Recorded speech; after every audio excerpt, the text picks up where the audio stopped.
अरे कहिया के बदली सधौल कवन पापा बारवा खोजेल दबु।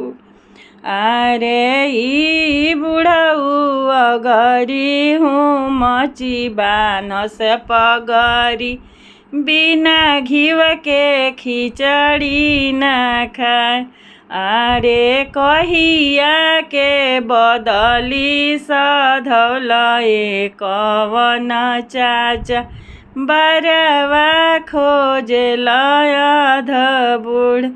अरे कहिया के बदली सधौल कवन भैया बारवा खोजेल करियठ। अरे ई करियठ अगरी हूँ मची बान्हे पगरी, बिना घिव के खिचड़ी न खाए।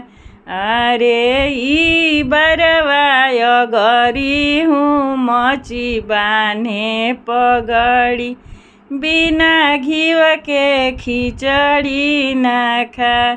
अरे सोना में सोहागा डलल रुपया में कमी कैल, बरवा खोजेल अधबुढ़। अरे सोना में सोहागा डलल रुपया में कमी कैल, बरवा खोजेल अधबुढ़। अरे कहिया के बदली सधौल कवन पापा बारवा खोजेल करियठ।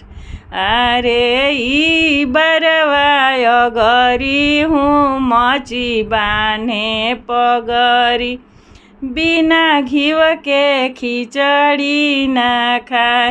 अरे सोना में सोहागा डलल रुपया में कमी कैल, बरवा खोजेल अधबुढ़।